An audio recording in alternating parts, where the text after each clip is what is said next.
Good morning students. कक्षा 12 के विषय भौतिक विज्ञान के अध्याय 11 के अंतर्गत आज का हमारा टॉपिक है इंद्रधनुष। हमने प्रकाश के वर्ण विक्षेपण, अपवर्तन, परावर्तन के बारे में पढ़ लिया था। तो दो घटनाएं, अपवर्तन, वर्ण विक्षेपण, तीन घटनाएं हैं, अपवर्तन, वर्ण विक्षेपण और पूर्ण आंतरिक परावर्तन। इन तीन घटनाओं का संयुक्त रूप है इंद्रधनुष। क्या होता है, जैसे बारिश हुई, बारिश होने के बाद अचानक आसमान साफ हो गया और सूरज, ये ऐसा कब होता है, शाम की स्थिति में होता है जब सूरज हमारे पीठ के पीछे हो। दोपहर के टाइम पे सूरज हमारे सिर पे होता है, सिर के ऊपर होता है, तो उस टाइम पे हमें इंद्रधनुष दिखाई नहीं देता। इंद्रधनुष कब दिखाई देगा, जब सूर्य हमारी पीठ के पीछे हो। तो क्या होगा, तो हमें बारिश हुई, सूर्य हमारी पीठ के पीछे है, तो हमें सूर्य के विपरीत दिशा में कई बार 7 रंगों का एक समूह दिखाई देता है चाप के रूप में, इस तरह से, जिसे हम कहते हैं इंद्रधनुष, या इंग्लिश में कहेंगे रेनबो। और उसमें हमें वही 7 कलर दिखाई देते हैं जो रंग हमें प्रिज्म से दिखाई दे रहे थे, बेनिया, पीनाला, विबग्योर। और कई बार हमें ऐसा भी दिखाई देता है कि हमें एक इंद्रधनुष तो बहुत ही चमकीला और गहरा दिखाई दे रहा है और दूसरा इंद्रधनुष उसके जस्ट ऊपर की ओर दिखाई देता है और वो इंद्रधनुष थोड़ा धुंधला होता है। तो इंद्रधनुष 2 प्रकार के होते हैं, प्राथमिक इंद्रधनुष और द्वितीयक इंद्रधनुष। क्या होता है कि ऐसा क्या होता है कि कभी तो प्राथमिक इंद्रधनुष बन रहा है और कब द्वितीयक इंद्रधनुष बन रहा है। एक इंद्रधनुष बहुत चमकीला है और दूसरा इंद्रधनुष फीका है। देखिए, बारिश हुई तो वर्षा की बूंद है, वातावरण में वर्षा की बूंदें तैर रही हैं, तो सूर्य, अचानक से सूर्य निकल आया, आसमान साफ हो गया, बादल छट गए और सूर्य निकल आया। तो क्या हुआ, वातावरण में पानी की बूंदें हैं और सूरज का प्रकाश हमें उन बूंदों के ऊपर पड़ रहा है। तो क्या होता है, देखिए यहाँ पर हमने 2 जल की बूंदें दिखाई हुई हैं, ठीक है, एक जल की बूंद ये है और एक ये है। देखिए यहाँ पर सूर्य का प्रकाश जब इस जल बूंद के केंद्र के ऊपर की ओर, ये जल बूंद का केंद्र है और इस केंद्र से ऊपर आपतित होता है, ठीक है। तो क्या हो रहा है, देखो, आपतित हुआ, ये जल की बूंद है, पानी भरा हुआ है इसके अंदर, इधर हवा है, वायु है, तो विरल से सघन माध्यम में जाएगी, ठीक है, अविलंब की ओर मुड़ेगी। तो हम क्या देख रहे हैं, अपवर्तन। इस बिंदु पर क्या हुआ, अपवर्तन हो गया, ठीक है। ये प्रकाश किरण अपवर्तन भी हुआ और वर्ण विक्षेपण भी हो गया, 7 रंगों में विभाजित हो गई, ठीक है। यहाँ पर मैंने 2 रंग दिखाए, एक पहला मतलब एक रेड और एक वायलेट, जो किनारे पर होते हैं, एक उच्च किनारे पर, एक निम्न किनारे पर। बैंगनी रंग का विचलन सबसे अधिक होता है, ये हमने देखा था पहले भी, और लाल रंग का विचलन सबसे कम होता है। तो यहाँ पर अपवर्तन भी हो गया और वर्ण विक्षेपण भी हो गया प्रकाश का, और ये किरणें प्रकाश की अलग अलग रंगों में विभाजित होकर बूंद के अंदर इस भाग पर टकराई, और टकराने के बाद इनका क्या हो गया, पूर्ण आंतरिक परावर्तन। बूंद के अंदर ही क्या हो गया, पूर्ण आंतरिक परावर्तन, यानी यहाँ पर जो आपतन कोण बन रहा है वो क्रांतिक कोण 48 डिग्री से ज़्यादा हो गया।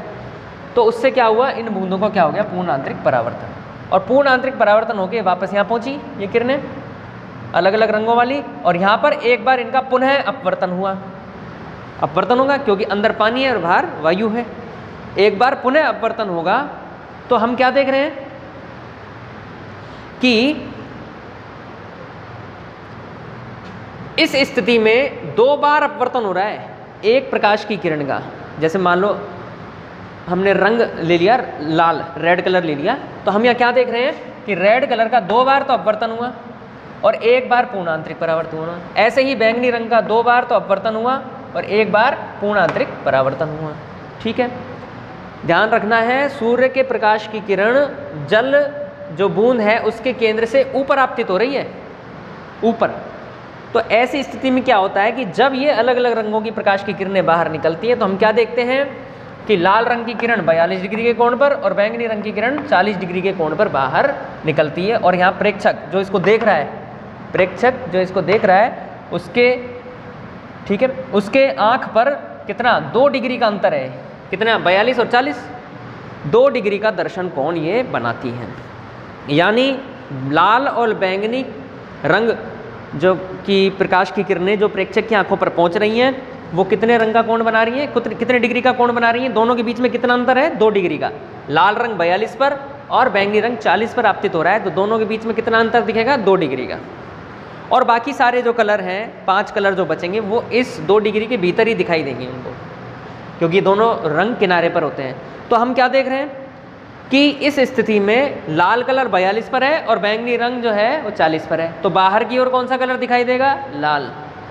बाहर की ओर, बाहर की ओर कौन सा कलर दिखाई देगा, लाल। और अंदर की ओर कौन सा दिखाई देगा, बैंगनी। ठीक है, तो क्रम क्या हो गया, लाल से बैंगनी। प्राथमिक इंद्रधनुष में क्रम क्या हो गया, लाल से बैंगनी, लाल से बैंगनी, ये क्रम होगा। बाहर की तरफ लाल और अंदर की ओर बैंगनी। ठीक है, अब देखिए ये इंद्रधनुष प्राथमिक इंद्रधनुष है, बहुत चमकीला होता है, अच्छा खासा इसकी तीव्रता अधिक होती है। लेकिन इसी इंद्रधनुष के ऊपर एक धुंधला सा इंद्रधनुष और दिखाई देता है जिसमें रंगों का क्रम उल्टा होता है, और वो इंद्रधनुष द्वितीयक इंद्रधनुष कहलाता है। वो कब बनता है, देखिए ये जल की बूंद है, इस पर जब सूर्य की प्रकाश की किरण जल बूंद के केंद्र के नीचे आपतित होगी, केंद्र ये है, केंद्र के नीचे, यहाँ पर केंद्र के ऊपर आपतित हो रही थी यहाँ पर, और यहाँ पर कहाँ आपतित हो रही है, जल बूंद के केंद्र के नीचे आपतित हो, तो क्या होगा, यहाँ अपवर्तन हुआ, अपवर्तन और वर्ण विक्षेपण हो गया, 2 रंगों में विभाजित हो गई, 2 मतलब 7 रंगों में विभाजित हो गई। यहाँ पर हमने 2 रंग दिखाए हैं किनारे वाले। ठीक है, फिर इनका एक बार पूर्ण आंतरिक परावर्तन यहाँ हो गया, और पूर्ण आंतरिक परावर्तन होने के बाद दोबारा ये अंदर एक बार और टकराती हैं, और फिर इनका एक बार और पूर्ण आंतरिक परावर्तन होता है। ठीक है, तो यहाँ पर पूर्ण आंतरिक परावर्तन कितनी बार हो रहा है, 2 बार हो रहा है। एक रंग का पूर्ण आंतरिक परावर्तन कितनी बार हो रहा है, 2 बार, एक बार और 2 बार। यहाँ रेड का हो गया, ये वायलेट का। ठीक है, और फिर ये प्रकाश की किरण जो अलग अलग रंगों के लिए जब बाहर निकलेंगी तो एक बार इनका पुनः अपवर्तन होगा। तो हम क्या देखते हैं कि बैंगनी रंग की किरण 53 डिग्री पर और लाल रंग की किरण 50 डिग्री के कोण पर प्रेक्षक की आंखों पर गिरती है। ठीक है, तो दोनों के बीच में अंतर कितना होगा, 3 डिग्री का। तो प्रेक्षक की आंखों पर कितने डिग्री का कोण बनाएंगे, 3 डिग्री का कोण बनाएंगे, दर्शन कोण। और हम क्या देख रहे हैं, बैंगनी रंग 53 पर और लाल रंग 50 डिग्री पर। ठीक है, तो बैंगनी रंग का कोण ज़्यादा है, तो बाहर वाला किनारा कैसा होगा, बैंगनी। बाहर वाला किनारा कैसा होगा, बैंगनी।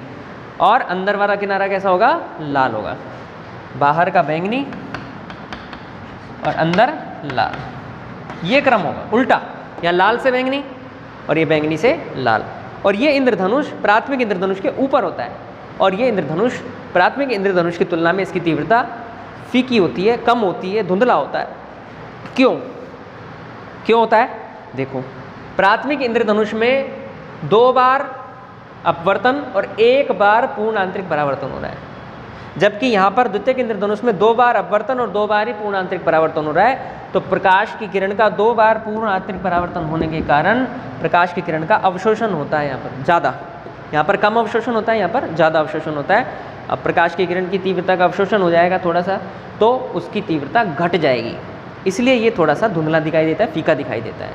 अब मान लो बोर्ड परीक्षा में आपसे प्राथमिक और द्वितीयक इंद्रधनुष में अंतर पूछ ले, 1 या 2 नंबर में पूछ लेता है क्या अंतर है, तो क्या लिखेंगे, अभी हमने जो पढ़ा है उसको अंतर के रूप में लिखेंगे। देखो पहला, इसमें लाल रंग बाएं किनारे पर और बैंगनी रंग अंदर वाले किनारे पर होता है। प्राथमिक इंद्रधनुष में लाल से बैंगनी, जो प्रिज्म का क्रम होता है, लाल से बैंगनी। इसमें क्या होगा, उल्टा, इसमें बैंगनी रंग बाहर होगा और लाल रंग अंदर होगा। प्राथमिक इंद्रधनुष की तीव्रता अधिक होती है, जबकि द्वितीयक इंद्रधनुष की तीव्रता कम होती है। इसका कारण मैंने बता ही दिया, क्योंकि इसमें प्रकाश का अवशोषण ज़्यादा होता है, 2 बार इसमें पूर्ण आंतरिक परावर्तन रहा है इसलिए। तीसरा, इसकी कोणीय चौड़ाई 2 डिग्री होती है, 2 डिग्री तो है, 42 और 40 2 डिग्री का अंतर है, और यहाँ 53 और 50 3 डिग्री का अंतर है, और इसकी कोणीय चौड़ाई 3 डिग्री होती है। कोणीय चौड़ाई मतलब कोण में अंतर। चौथा, यह द्वितीयक इंद्रधनुष के नीचे होता है, प्राथमिक कहाँ बनेगा, नीचे, और द्वितीयक कहाँ बनेगा, ऊपर बनेगा। द्वितीयक कहाँ बनेगा, प्राथमिक इंद्रधनुष के ऊपर। पांचवा, इसका निर्माण, प्राथमिक इंद्रधनुष में 2 बार अपवर्तन हो रहा है, 1 बार पूर्ण आंतरिक परावर्तन, और इसमें क्या हो रहा है, 2 बार अपवर्तन और 2 बार ही पूर्ण आंतरिक परावर्तन। छठा, एक और अंतर है, सूर्य के प्रकाश की किरण जल बूंद के केंद्र के ऊपर आपतित होती है, जल बूंद के केंद्र के ऊपर, और यहाँ पर इसमें प्रकाश की किरण जल बूंद के केंद्र के नीचे की ओर आपतित होती है। तो ये बहुत बड़ा अंतर है, जिसकी वजह से प्राथमिक और द्वितीयक इंद्रधनुष हमें अलग अलग प्राप्त होते हैं। तो आपसे कोई पूछे कि ऐसी कोई भौतिक घटना बताइए जिसमें प्रकाश का अपवर्तन, वर्ण विक्षेपण और पूर्ण आंतरिक परावर्तन तीनों एक साथ होते हों, तो उसका सबसे अच्छा उदाहरण है इंद्रधनुष। बहुत ही इंटरेस्टिंग टॉपिक है। धन्यवाद।